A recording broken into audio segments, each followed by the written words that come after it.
Alex needed a change, or maybe he just needed a place to hide. The new apartment was cheap. Dirt cheap, really. It smelled of old lives and forgotten things. Dust motes danced in the weak afternoon sun. They looked like tiny ghosts. The wallpaper, a faded floral pattern, peeled at the corners. It revealed darker patches underneath, like old bruises. He told himself it had character. He tried hard to believe that lie. This was his new start, or so he hoped. The last tenant had left a few things behind, not much of value. A single wobbly wooden chair stood in the kitchen. It looked like it might collapse if you breathed on it too hard. A stack of chipped plates sat on the counter. And then there was the television. It squatted in the corner of the living room, a massive old CRT model.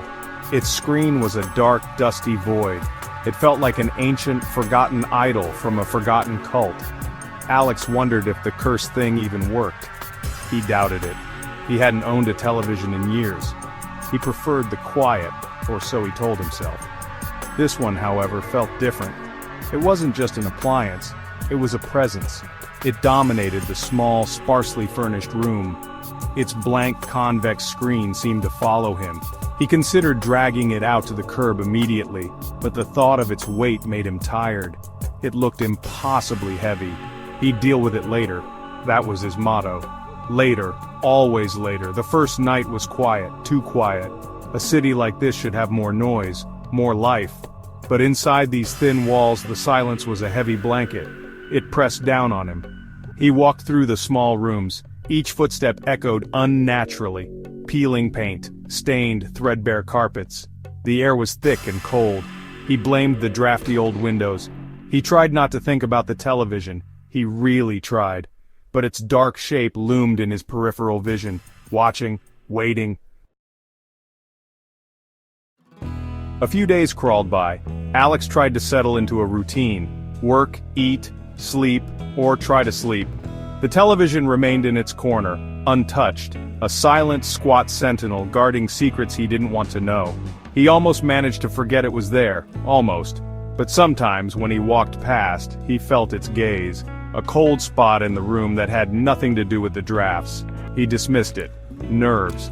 Just the jitters of a new, lonely place. He had to believe that. One bleak evening, boredom gnawed at him. The promised internet connection was still days away. His few books remained packed in a damp cardboard box. He found himself drifting towards the television. His fingers, seemingly of their own accord, found the power button. It was stiff.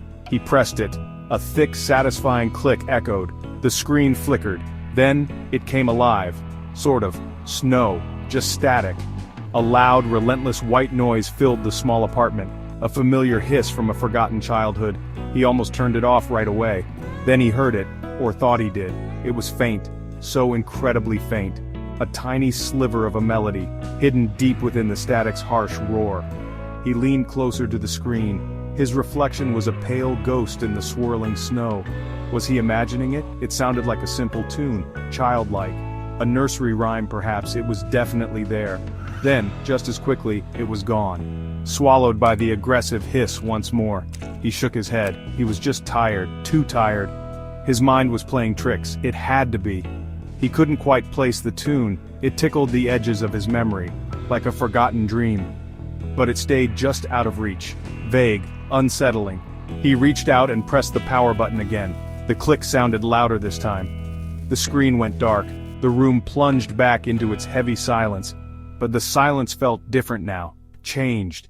It felt like it was listening, like it was waiting for the static and the song hidden within it to return. And he knew with a cold dread that it would. The next night, he couldn't fight the urge. He had to know for sure. Was the melody real? Or was his sanity finally unraveling in this desolate place? His hand trembled as he reached for the power button. He pushed it. The familiar click.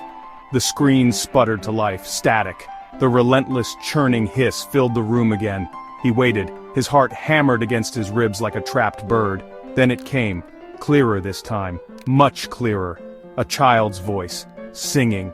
A cold, sweet, utterly terrible sound. It was unmistakable. Round and round the garden, The thin voice sang, like a teddy bear. It was a pure, innocent voice. But there was an ancient coldness to it, an emptiness that chilled him to the bone.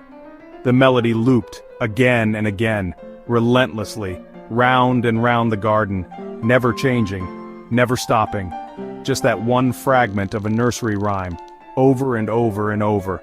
The static on the screen seemed to pulse in time with the dreadful little tune. It was hypnotic. It was horrible.